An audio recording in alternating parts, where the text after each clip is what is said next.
Hello students, welcome to digital platform of Winsome international school. आज हम class 9th का science में चैप्टर नंबर 2 इस मैटर अराउंड अस प्योर इसके क्वेश्चन आंसर्स देखने वाले हैं। इसमें पहले इन टेक्स्ट क्वेश्चन करेंगे और बाद में एनसीईआरटी के क्वेश्चंस करेंगे। Now first we start in text question, page number 15। Question number 1, what is meant by a substance? Substance से आप क्या समझते हैं? कोई भी सबस्टेंस जो होगा उसके पास मास होगा, उसके पास अपना एक वॉल्यूम होगा, उसकी अपनी फिजिकल एंड केमिकल प्रॉपर्टीज होंगी। यही सब बातें यहाँ पर लिखी गई हैं।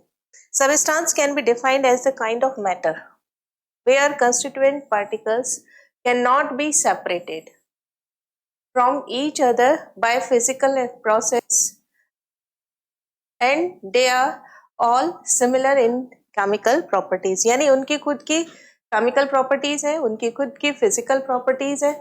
इसमें एक या दो एलिमेंट्स मिल करके बना सकते हैं, जैसे CO2 है। CO2 एक सबस्टेंस हो गया जिसमें कार्बन और ऑक्सीजन को हम फिजिकल प्रोसेस से सेपरेट नहीं कर सकते। सिमिलरली वाटर है, तो वाटर क्या होता है? H2O हाइड्रोजन एंड ऑक्सीजन से मिलकर बनता है, और इसमें हाइड्रोजन और ऑक्सीजन को हम फिजिकल प्रोसेस से सेपरेट आउट नहीं कर सकते। नाउ नेक्स्ट क्वेश्चन देखें हम क्या कहता है। Next, list the point of differences between homogeneous and heterogeneous mixture. Mixture दो तरीके के होते हैं, एक होता है होमोजेनस और एक होता है हेट्रोजेनस। जैसे कि आप पानी में चीनी को घोलिए, पानी में नमक को घोलिए, पानी में कोई सॉल्ट डिसॉल्व कीजिए, इट इज होमोजेनस मिक्सचर। सारा मिक्सचर एक जैसा होगा। होमो मीन्स सेम, कहीं भी उसका डिफरेंशिएशन नहीं होता कि यहाँ पे ये खत्म हो गया, कम है चीनी, यहाँ पे चीनी ज्यादा है, यहाँ पे नमक कम है, यहाँ पे नमक ज्यादा है ना। यहाँ पे इंक, अगर पानी में इंक डाल दी है तो यहाँ पे इंक का अमाउंट ज्यादा है, यहाँ पे इंक का अमाउंट कम है, सभी जगह सेम हो, तो इट इज होमोजेनस। लेकिन इसी तरीके से अगर वाटर में हम सैंड को डाल दें तो सैंड सेटल डाउन हो जाती है, तो बॉटम पर सैंड का अमाउंट ज्यादा होगा और रिमेनिंग सोल्यूशन के अंदर सैंड का अमाउंट कम होगा। It is heterogeneous mixture. यही सब चीजें यहाँ पर लिखी हुई हैं। Homogeneous means same. क्या होगी इसकी properties? It is they have uniform composition through out the mixture. एक जैसा कंपोजिशन होगा। They do not have a uniform composition. Now, their components cannot be separated by physical method, यानी filtration से separate नहीं कर सकते, लेकिन but separation can take place by distillation. छान करके नहीं कर सकते, लेकिन डिस्टिलेशन मेथड से हम उसे सेपरेट कर सकते हैं। their components can be separated by filtration method। जैसे चाय बनाई आपने, फिल्टर किया, छन्नी से छाना, तो चाय पत्ती अलग हो जाती है और चाय अलग हो जाती है, ये कहलाता है filtration method. Next example, salt and water, sugar and water homogeneous mixture के एग्जांपल है। लेकिन sulphur powder and iron filings, kerosene oil and water, ये हेट्रोजेनस मिक्सचर होते हैं। नाउ नेक्स्ट क्वेश्चन, ये क्वेश्चन यहाँ पे पेज नंबर 15 पे भी दे रखा है, पेज नंबर 17 पे भी दे रखा है, दो बार दे रखा है इसलिए एक ही बार किया गया। यहाँ पे नेक्स्ट क्वेश्चन आएगा page number 17। To make a saturated solution 40 gram of sodium chloride is dissolved in 320 grams of water at 293 K. Find its concentration in terms of mass by mass percentage at this temperature. सबसे पहले तो आपको ये पता होना चाहिए, अगर concentration पूछ रहे हैं तो आपको टेम्परेचर गिवन होगा, और टेम्परेचर भी कौन सा गिवन होगा? Room temperature. रूम टेम्परेचर कितना, स्टैंडर्ड रूम टेम्परेचर कितना कंसीडर करते हैं? 25 डिग्री सेंटीग्रेड या फिर 293। Now to make a saturate solution means no more solute dissolve in a particular amount of solvent at a particular temperature. To make saturate solution 40 grams sodium chloride, यानी यहाँ पर mass of NaCl कितना है? Mass of sodium chloride कितना दे दिया? Sodium chloride क्या हो गया? सॉल्यूट। कितना गिवन है आपको? 40 grams. Now dissolve in 320 grams of water. Mass of water. Water means solvent. जो ज्यादा अमाउंट होता है उसको हम सॉल्वेंट कहते हैं. यहाँ पे देखिए सॉल्वेंट कितना है 320. नाउ मास ऑफ सोल्यूशन क्या हो जाएगा? मास ऑफ सोल्यूशन क्या हो जाएगा आपके पास? Mass of solute sodium chloride NaCl और water H2O plus mass of water. कितना हो गया यहाँ पर?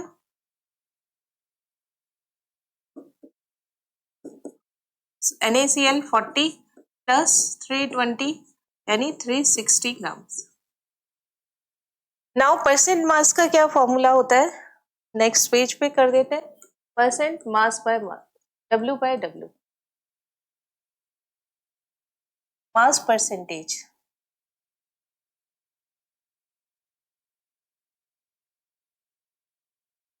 क्या होगा? मास ऑफ सॉल्यूट, फॉर्मूला लिखेंगे सबसे पहले. Solute upon mass of solution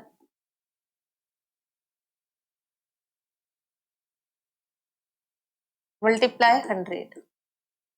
आपके पास मास ऑफ सॉल्यूट कितना है? 40, 360 मल्टीप्लाई 100.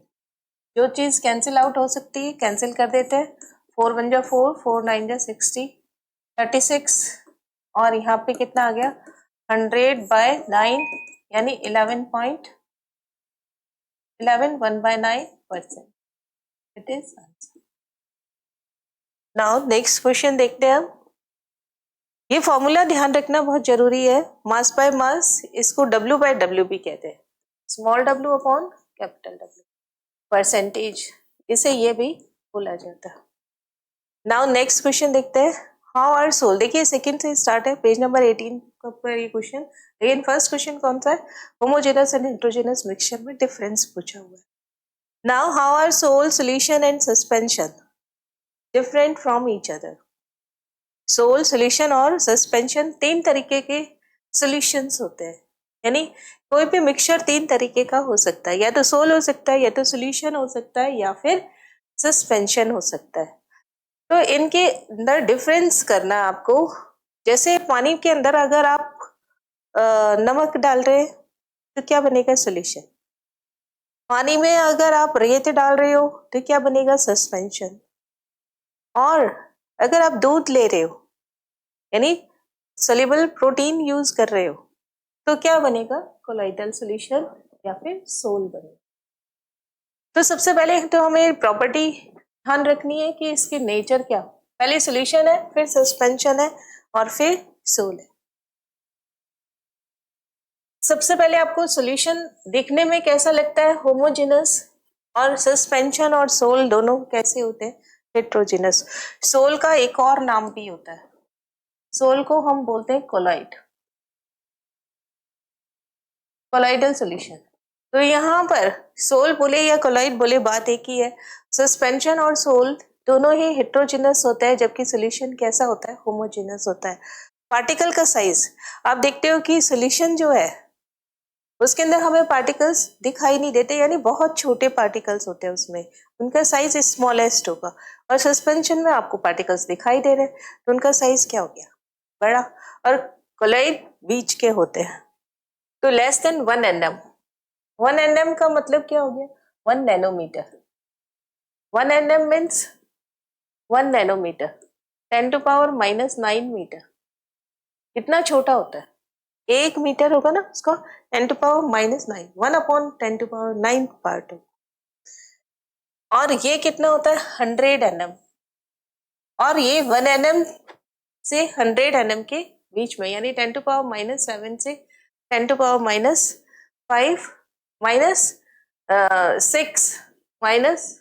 -6 से -6 सेंटीमीटर तक.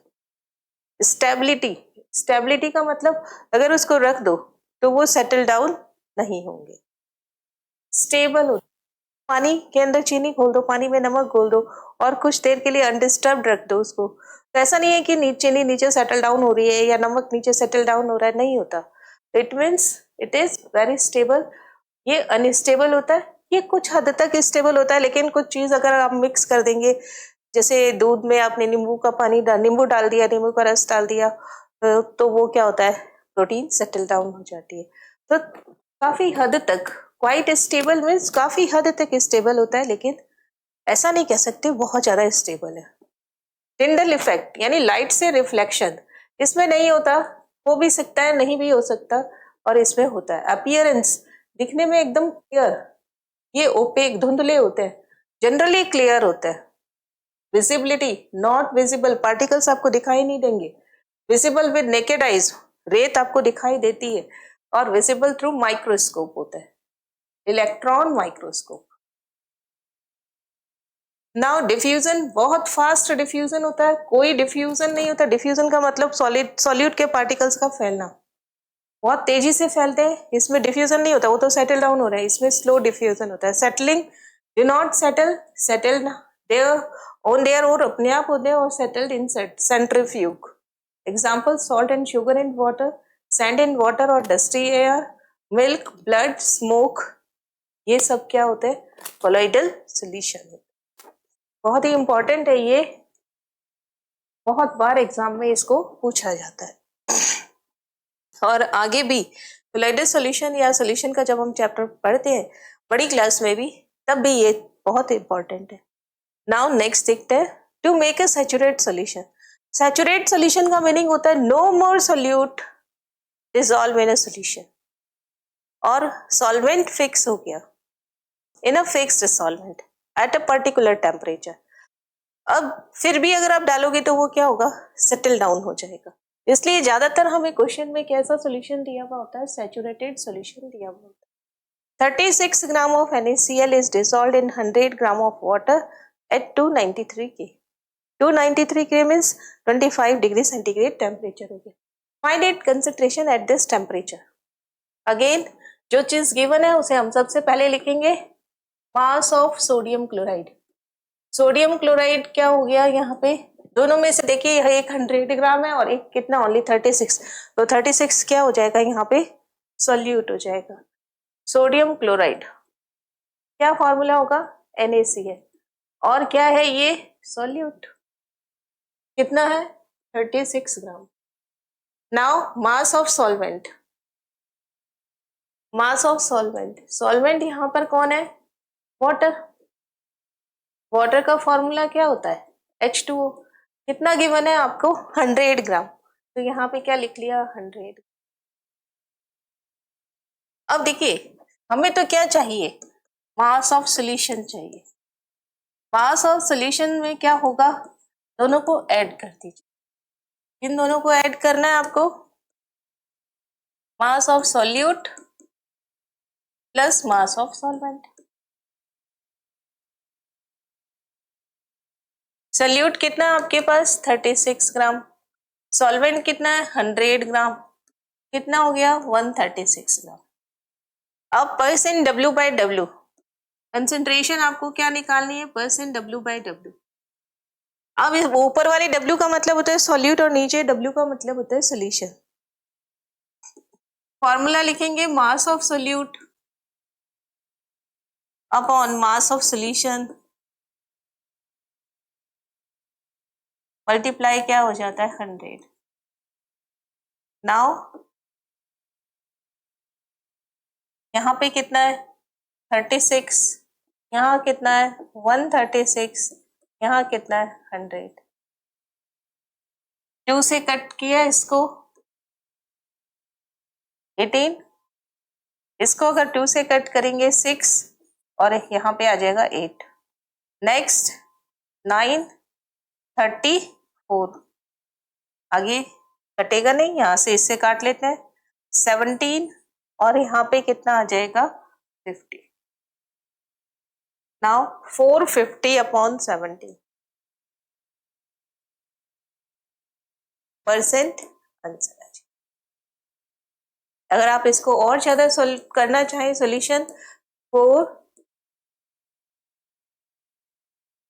14 टू 17, तो 34, कितना आ जाएगा, 110, तो ये कितना आ जाएगा, 4।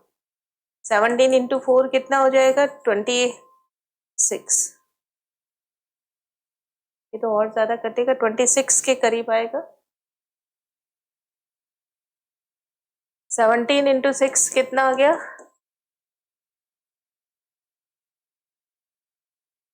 42। तो यहाँ पे क्या आ गया? 26। यहाँ कितना आ गया? 102। ये कितना आ गया? 8। तो 26 आंसर कितना आ जाएगा? 26 8/17%।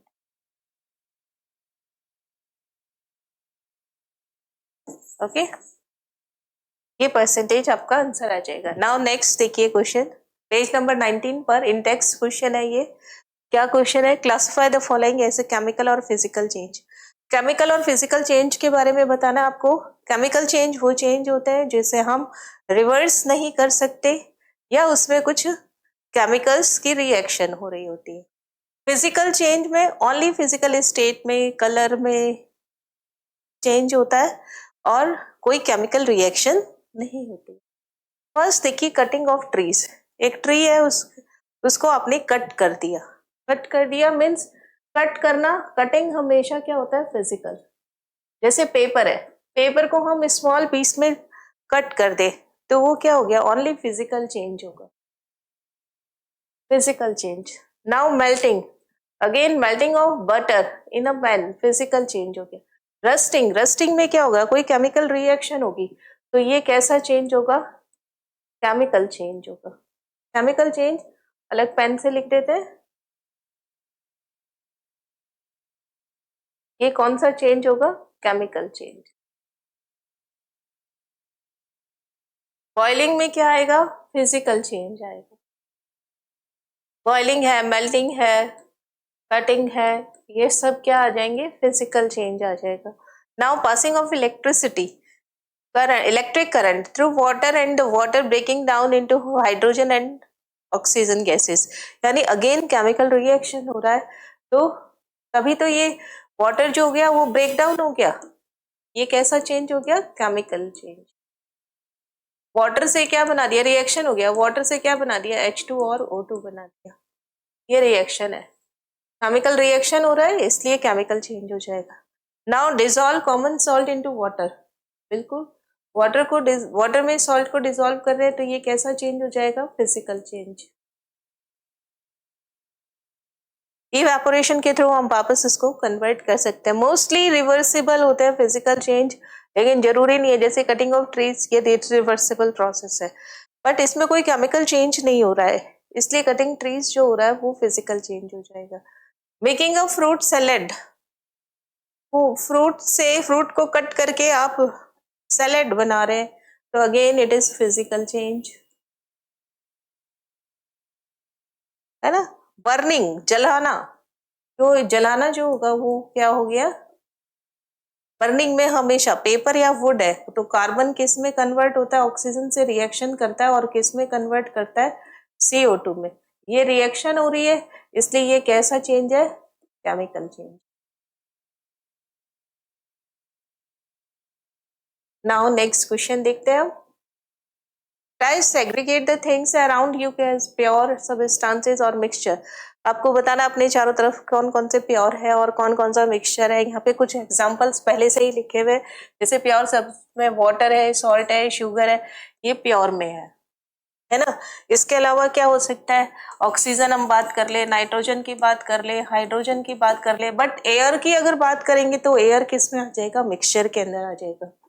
या कार्बन डाइऑक्साइड की बात कर ले, है ना, ये सब किस में आते हैं? प्योर सब्सटेंस के अंदर आते हैं।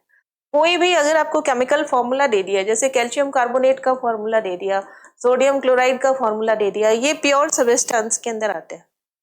नाउ तो मिक्सचर में क्या होता है? सॉल्ट वाटर, यानी यहाँ पे दो चीजें मिक्स है, एक NaCl और दूसरा कौन सा है? वाटर। सॉइल, बहुत सारी चीजें मिक्स होती हैं, बहुत सारे मिनरल्स होते हैं। वुड, कार्बन है, हाइड्रोजन है, ऑक्सीजन है, ये सब वुड में होते हैं। Air, cold drink, rubber, sponge, fog, milk, butter, clothes, food, ये सब किस में आते हैं? मिक्सचर के अंदर। और भी बहुत सारी चीजें आपको जो अपनी सराउंडिंग दिखाई देती, जैसे फर्नीचर का मटेरियल है, ये सब क्या होता है? किसका फर्नीचर मटेरियल जो है ये मिक्सचर के अंदर आएगा, है ना। स्टील है ये मिक्सचर के अंदर आएगा। आपका रबर तो लिख ही दिया इसमें, और जो जो चीज आपको दिखाई देती है, जैसे प्लास्टिक की बोतल है, प्लास्टिक बोतल है, ये किस में आएगा? मिक्सचर में। इस क्योंकि ये बहुत सारी चीजों से मिलकर के बना होता है। नाउ इन टेक्स्ट क्वेश्चन के बाद में एनसीईआरटी की एक्सरसाइज पेज नंबर 22 पर दिया हुआ है ये question. Which separation methods techniques will you apply for the separation of following. हालांकि सेपरेशन टेक्निक्स काफी आपके कोर्स से अभी डिलीट हो चुकी है, फिर पर क्वेश्चंस दे रखे हैं और कुछ कुछ टेक्निक्स हैं इसमें, इसलिए ये क्वेश्चन यहाँ पर दिया गया है। नाउ फर्स्ट है sodium chloride from its solution in water. Answer इसका इसके सामने लिखते हैं क्योंकि वन वर्ड टाइप क्वेश्चन है ये। यहाँ पे क्या है? Sodium chloride from its solution, पानी में नमक घोला हुआ है, इसको अंदर आपको पानी और नमक दोनों को सेपरेट करना है, तो ये कौन सा मेथड हो जाता है? Evaporation method. अगर आप थोड़े टाइम के लिए धूप में रख दो तो पानी जो होगा वो इवेपोरेट हो जाएगा और नमक वहीं रह जाएगा। Now ammonium chloride from a mixture of containing sodium chloride and ammonium chloride. Sodium chloride और अमोनियम क्लोराइड दोनों का मिक्सचर है और आपको उसमें से अमोनियम क्लोराइड को सेपरेट करना है। अमोनियम क्लोराइड में सब्लिमेशन की प्रॉपर्टी होती है, मीन्स अमोनियम क्लोराइड सॉलिड से सीधे किस में कन्वर्ट हो जाता है? सॉलिड से सीधे गैस में कन्वर्ट हो जाता है और गैस से सीधे सॉलिड। ऐसी प्रॉपर्टी को क्या बोलते हैं हम? सब्लिमेशन। जिसमें सॉलिड से सीधा किस में कन्वर्ट हो जा रहा है?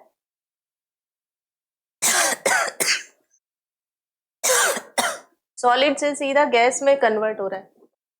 तो यहाँ पर हम कौन से मेथड से यूज कर सकते हैं? Sublimation method. सब्लिमेशन मेथड से क्या होगा? अमोनियम क्लोराइड सेपरेट हो जाएगा, जल्दी गैस में बदल जाएगा और ये सॉलिड स्टेट में रिमेनिंग उस कंटेनर के अंदर ही या चाइना डिश में ही रह जाएगा। Small pieces of metal in the engine oil of A car. Metal के पीसेस इंजन ऑयल में आ गए हैं तो आप उसको छान करके अलग कर सकते हो, यानी फिल्ट्रेशन प्रोसेस।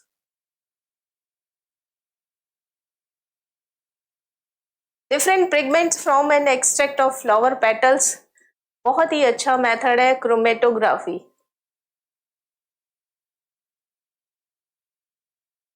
क्रोमेटोग्राफी कहीं भी बहुत कम भी अगर अमाउंट है और बहुत सारी संख्या के अंदर है, मतलब आपके पास में जैसे क्लोरोफिल है, क्लोरोफिल 11 क्लोरोफिल होते हैं किसी भी लीफ के पिगमेंट, ग्रीन पिगमेंट में, तो उन सभी को सेपरेट करने के लिए हम कौन सा मेथड यूज ले लेते हैं? Chromatography method.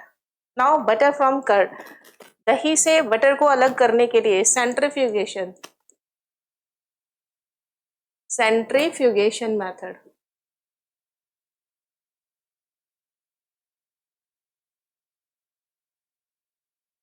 Oil from water separating funnel.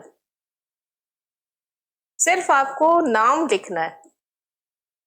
T from tea leaves from tea, filtration.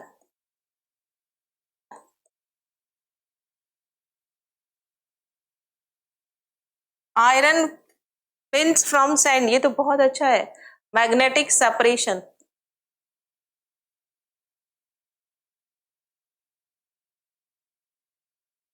Wheat grains from husk, कौन सा? विनोइंग।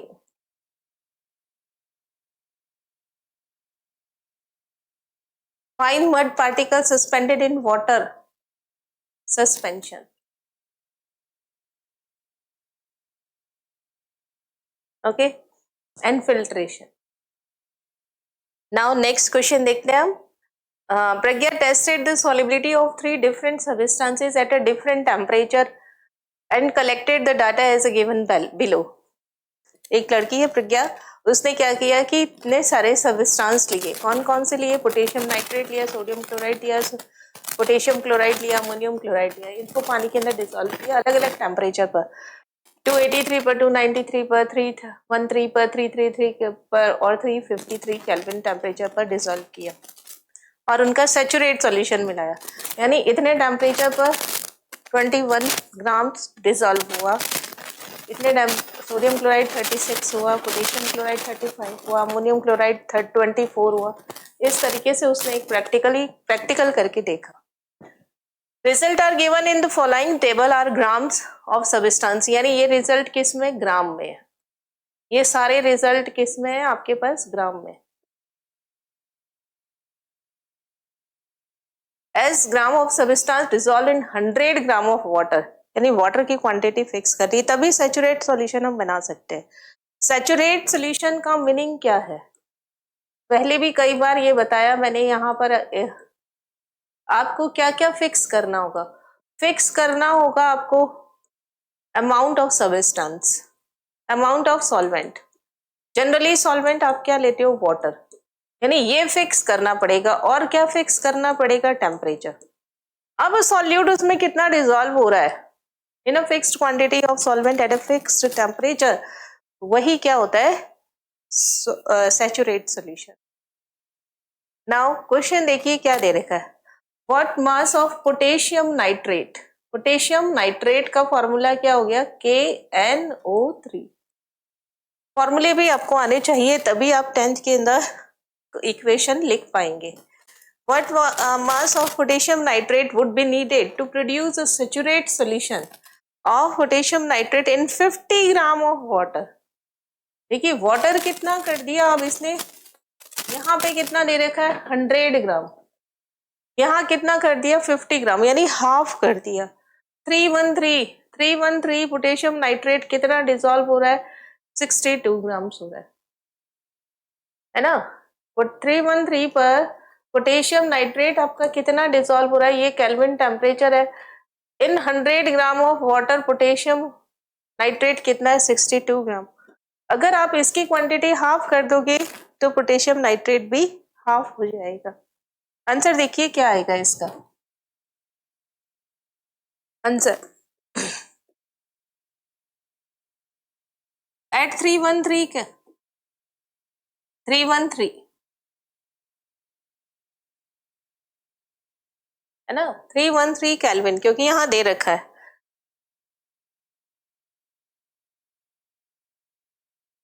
इन 100 ग्राम वाटर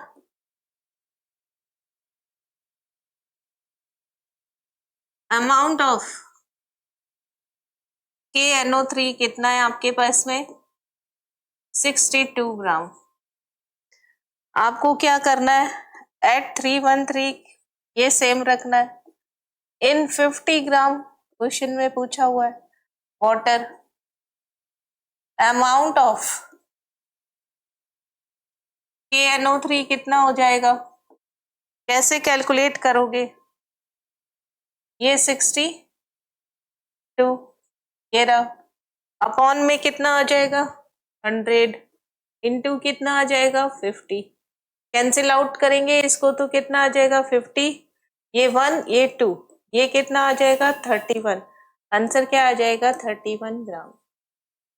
अगर हम इसको 200 कर देते तब यहाँ पे क्या आता, 100 यहाँ 200, तो आपका डबल हो जाता 62 इंटू 2। नाउ नेक्स्ट क्वेश्चन देखते हैं। प्रज्ञा makes a saturate solution of KCl in water at 353 K and leaves the solution to cool at room temperature. What would she observed as the solution cool? And explain.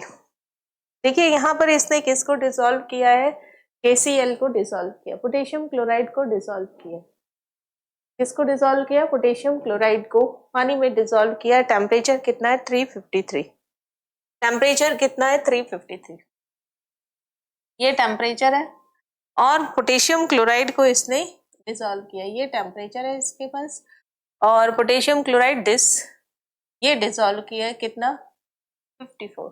और आपको पता है, क्या पता है, room temperature कितना होता है 253। यहाँ पे नियर अबाउट कौन है, रूम टेम्परेचर कितना होता है 25 डिग्री सेंटीग्रेड। रूम टेम्परेचर कितना होता है, रूम टेम्परेचर कितना होता है 25 डिग्री सेंटीग्रेड। अगर हम केल्विन में बात करें तो 298 केल्विन। यहाँ पे क्या है, अपने पास 298 तो है नहीं, यहाँ अपने पास कितना है 293 केल्विन। यहाँ तक किया तो आपके पास में पोटेशियम क्लोराइड कितना है 35। 353 पर कितना डिसॉल्व हो रहा है 54। रूम टेम्परेचर पर कितना डिसॉल्व होगा 35। बाकी कहाँ जाएगा, सेटल डाउन हो जाएगा। क्या पूछा, जो पूछा उस लिखते हैं इस समय और सॉल्व करते हैं, देखते आंसर। एट टेम्परेचर देखिए कितना 353 केल्विन। 353 केल्विन amount of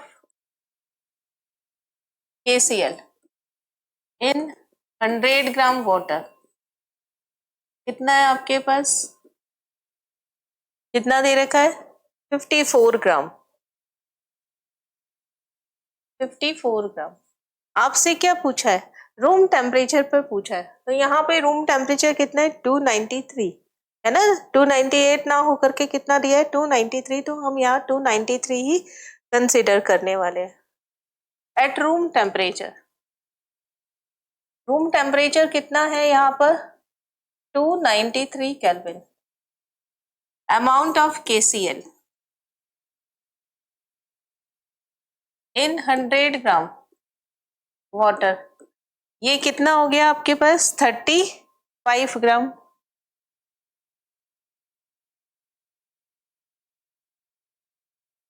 अब कितना सॉल्यूशन, कितना सॉल्ट रह गया, अमाउंट ऑफ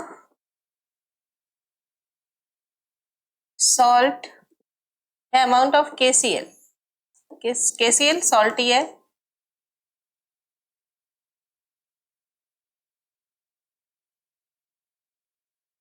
कितना हो गया, which is separate out at room temperature, कितना हो जाएगा 54 माइनस 35, कितना हो गया 9 और 19 ग्राम। आपके पास क्या रिजल्ट रहेगा, एज कंक्लूजन क्या रहेगा,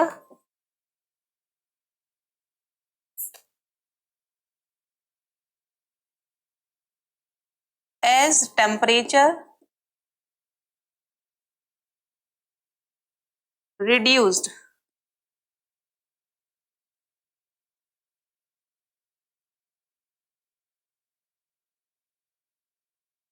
precipitation take place or amount of KCl dissolved in water 100 gram water decreases. Okay, now next question देखते हैं। Find the solubility of each salt at 293 Kelvin. What salt has maximum या highest solubility at this temperature? हम किसकी बात करें 293 की, और सारे सॉल्यूशंस की बात कर रहे हैं, सारे सॉल्ट्स की बात कर रहे हैं।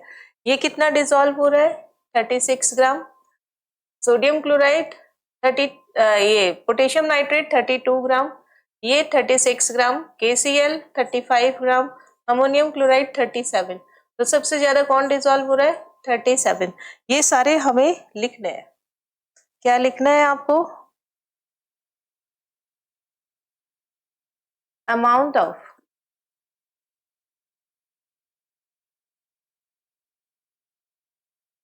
KCl, सबसे पहले KNO3 है ना, KNO3 dissolve in 100 gram water at 293 kelvin, कितना है 32 ग्राम। नाउ नेक्स्ट कौन है यहाँ पे NaCl, सोडियम क्लोराइड, कितना है 36 ग्राम। सोडियम क्लोराइड कितना है 36 ग्राम। नेक्स्ट कौन है यहाँ पर पोटेशियम क्लोराइड, कितना है 35 ग्राम। पोटेशियम क्लोराइड KCl कितना है 35 ग्राम। और लास्ट अमोनियम क्लोराइड जो कितना है 37 ग्राम है। अमोनियम क्लोराइड ये कितना है 37 ग्राम। बाकी सब चीजें सेम रहेंगी, है ना। अमाउंट ऑफ ये सेम ही रहेगा। Dissolve in 100 gram water at 293, ये चीजें सेम रहेंगी, है ना। अब देखिए किसकी सोलिबिलिटी ज्यादा है, 37 ग्राम सबसे ज्यादा है ना। It means NH4Cl ammonium chloride has highest solubility at 293 Kelvin temperature. Ammonium chloride formula NH4Cl has highest solubility at this temperature. This means 293 Kelvin temperature.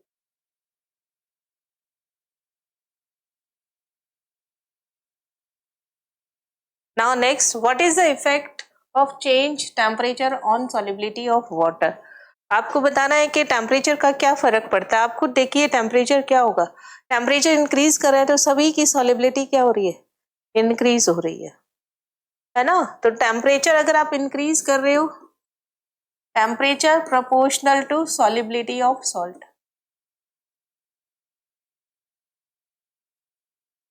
Temperature के प्रोपोर्शनल होता है।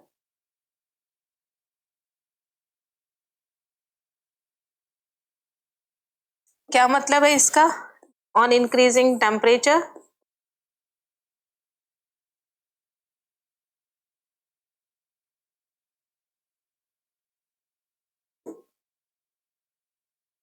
solubility of salt increases, solubility of salt increases. Now next देखिए, explain the following giving example. कुछ definitions आपको पूछी गई है। क्या किस किस की पूछी है, saturated solution, pure substance, colloid and suspension. सबसे पहले सैचुरेटेड सॉल्यूशन, अभी बताया आपको दो चीजें फिक्स करनी होती है, amount of solvent and temperature. और जितना अमाउंट ऑफ सोल्यूट डिसॉल्व होता है उसी हम क्या बोल रहे थे, saturated solution. It is a solution in which no more solute particles can be dissolved at a particular temperature and in a fixed amount of water, fixed amount of solvent. ठीक है। नाउ प्योर सब्सटेंस क्या होता है, जिसको हम separate out नहीं कर सकते, केमिकल प्रोसेस से कर सकते हैं लेकिन फिजिकल मेथड से सेपरेट आउट नहीं कर सकते, जिनकी खुद की फिजिकल प्रॉपर्टीज होती है, केमिकल प्रॉपर्टीज होती है, एक एलिमेंट से या डिफरेंट एलिमेंट से भी कंबाइन हो सकते हैं, यूनिफॉर्मली कंबाइन होते हैं। Such substance has a uniform composition, पहली प्रॉपर्टी है इसकी। दूसरी property has particles with identical properties, यानी इनकी खुद की फिजिकल और केमिकल प्रॉपर्टीज होंगी, is called pure substance like sugar, salt, water, nitrogen, oxygen, hydrogen, carbon dioxide. कोई भी फॉर्मूला अगर आपको दिया है it means it is pure substance. Now colloid, colloid की कुछ बहुत ही इंपॉर्टेंट प्रॉपर्टीज है। यही प्रॉपर्टीज हमने सोल, सॉल्यूशन और सस्पेंशन में डिफरेंस किया था, तब भी देखी थी। क्या है, it is heterogeneous mixture, size of solute in this mixture is so small that they can not be seen individual by with naked eyes but seen by microscope, लिख लेते हैं, but seen by electron microscope। Microscope से तो दिखाई देंगे लेकिन naked eye से आपको दिखाई नहीं देंगे। They seem to be distributed uniformly, ऐसे दिखाई ऐसे देगा कि ये यूनिफॉर्मली है throughout the mixture, but होते नहीं है। Solute particles do not settle down when the mixture is left undisturbed. This means colloidal particles are quite stable, बहुत स्टेबल नहीं होते, क्वाइट स्टेबल है। क्योंकि सेंट्रीफ्यूग करेंगे तो सेटल डाउन हो जाएंगे। Can not be separated by physical process like filtration and centrifugation. Now colloidal solution shows Tyndall effect, for example milk, butter, foam, fog, smoke, cloud, यहाँ पे सेंट्रिफिकेशन वर्ड सही नहीं है, इसे काट देना। सेंट्रिफिकेशन से सेपरेट आउट हो जाता है। नेक्स्ट देखिए सस्पेंशन क्या है, यहाँ पे सस्पेंशन भी हेट्रोजेनस हो जाता है। Solid particles in this mixture remain suspended throughout the bulk in the medium. Suspend हो जाता है, मीन्स सेटल डाउन हो जाता है। पार्टिकल्स को हम नेकेड आई से देख सकते हैं, टिंडल इफेक्ट शो करते हैं, जनरली करते हैं, हमेशा नहीं। The solute particles settle down when the mixture is left undisturbed. It means it is unstable. It can be separated by filtration method like mixture of chalk, powder and water, wheat flour and water. यानी अगर पानी के अंदर आटा घोल देंगे गेहूं का तो वो क्या हो जाएगा, सस्पेंशन हो जाएगा, सस्पेंडेड हो जाएगा। चॉक पाउडर घोल दीजिए, पानी में रेत घोल दीजिए, ये सब सस्पेंशन के ही एग्जाम्पल है। Now classify each of the following as a homogeneous and heterogeneous mixture. आपको कुछ यहाँ पर नाम दे रखे हैं, इनको छांटना आपको। होमोजेनस और हेट्रोजेनस क्या क्या नाम है, soda water, would, air, soil, vinegar, filtered T. तो यहाँ पे आपको देखना है कि किसमें क्या है। सोडा वाटर पानी में कुछ घुला हुआ है तो it is heterogeneous mixture, soda water. Would यहाँ आएगा। नाउ एयर, सॉइल और विनेगर एक यहाँ आएगा। विनेगर क्या होता है, ethyl alcohol.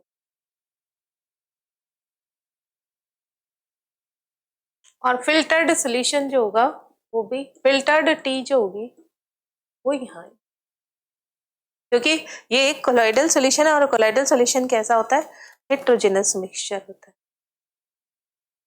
Now, how would you confirm that a colorless liquid given to you is a pure water? कोई भी कलरलेस लिक्विड आपको अगर दे दिया जाए तो वो प्योर वाटर है या नहीं, ये आपको कैसे पता चलेगा। इवेपोरेशन कराइए, अगर सारा का सारा इवेपोरेशन हो जाता है तो प्योर है, अगर कुछ रह जाता है तो क्या हो जाएगा, वो प्योर नहीं है। यही चीज यहाँ लिखिए, if we allow the given liquid to evaporate, evaporation कराना है बाय हीटिंग, इवेपोरेशन तो हीटिंग से ही होगा, is an in a clean china dish. So देखिए क्या क्या हो सकता है, any residue remaining in the china dish will indicate that the water is not a pure but contains impurities. No residue in china dish will indicate that pure water is pure. Now next देखिए, which of the following materials fall in the category of a pure substance? आपको बताना है pure substance है कौन है और कौन नहीं। आइस, यस आइस ओनली किसका बना हुआ होता है, वाटर का ही होता है, इसलिए प्योर। मिल्क, मिल्क प्योर नहीं है, कोलाइडल सॉल्यूशन है। नाउ आयरन, आयरन क्या होता है, Fe, ये इसमें आएगा। हाइड्रोक्लोरिक एसिड, ये भी इसी में आएगा, क्योंकि अगर कोई फॉर्मूला अगर हम बता दें, जैसे हाइड्रोक्लोरिक एसिड का क्या फॉर्मूला बना देते हो, HCl, आयरन का क्या फॉर्मूला है, Fe, आइस का क्या फॉर्मूला है, वाटर। तो जब आप किसी का फॉर्मूला बना देते हैं तो वो प्योर में आ जाता है। Now calcium oxide, yes it is pure, calcium oxide CaO, mercury, mercury, mercury को क्या लिखते हैं हम, Hg, brick no, wood mixture, air mixture है, ये मिक्सचर है, वुड मिक्सचर है, एयर मिक्सचर है और मिल्क भी मिक्सचर है। कोलॉइडल सॉल्यूशन होता है मिल्क, बाकी सब प्योर है। नाउ देखिए, identify the solution among the following mixture. आपको इनमें से सॉल्यूशन छांटना है कि कौन सा है। सॉइल सॉल्यूशन नहीं है, sea water, air, coal and soda water. देखिए मिक्स सॉल्यूशन का मतलब क्या होता है कि जो होमोजेनस हो, है ना। सी वाटर होमोजेनस नहीं होता, एयर होमोजेनस है, सोडा वाटर होमोजेनस है।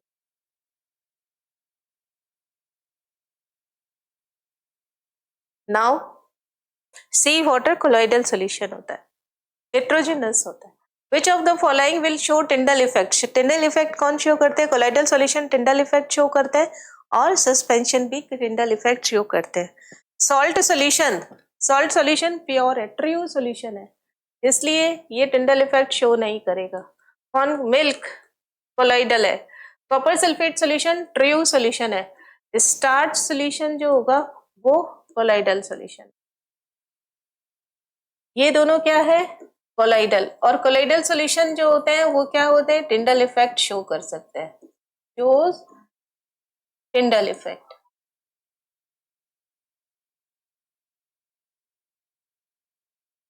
और ट्रू सॉल्यूशन क्या करते हैं? True solution does not show Tyndall effect.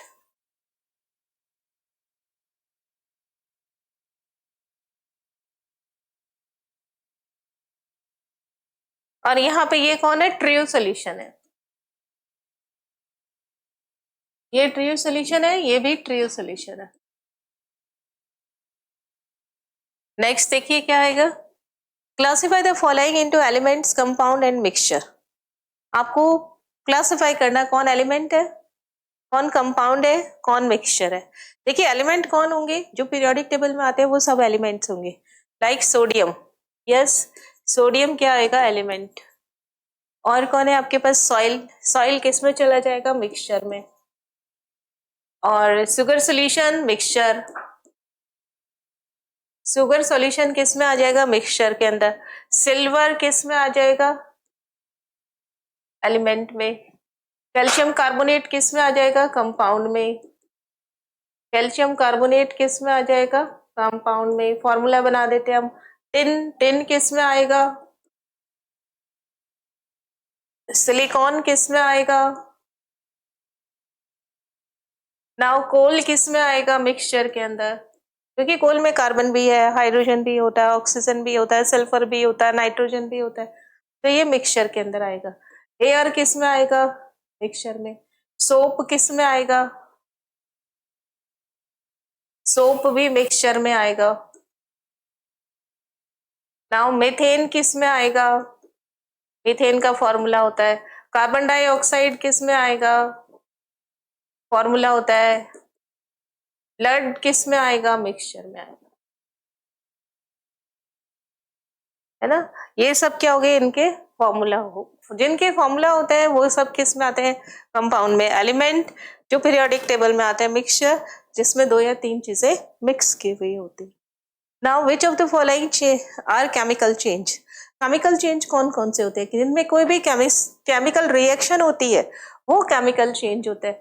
Growth of plant, yes, तो उसमें कुछ ना कुछ केमिकल रिएक्शन होता है, सेल डिवीजन होता है, तो क्या हो गया? केमिकल चेंज हो गया। Now rusting of iron, yes chemical change है। आयरन मिक्स कर दिया आपने, आयरन फिलिंग और सैंड को मिक्स कर दिया, तो ये तो कुछ मिक्स करना तो फिजिकल चेंज होता है, उन्होंने रिएक्शन नहीं किया है। कुकिंग ऑफ फूड, आप खाना पकाते हैं तो वो क्या हो जाएगा? यहाँ पे केमिकल चेंज हो जाएगा। डाइजेशन, बहुत सारे हार्मोन्स एंजाइम रिएक्शन करते हैं। Freezing of water, physical change हो जाएगा।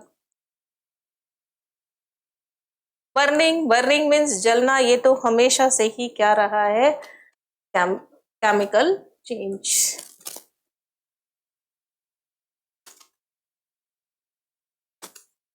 है ना। तो ये यहाँ पे कुछ क्वेश्चंस हमने देखे इस चैप्टर नंबर 2 के एनसीईआरटी क्वेश्चन और इन टेक्स्ट क्वेश्चन देखे। आपको ये सेशन अच्छा लगा होगा और आपके लिए यूजफुल रहेगा ये सेशन। नेक्स्ट सेशन में हम इससे आगे करते हैं। Thank you so much.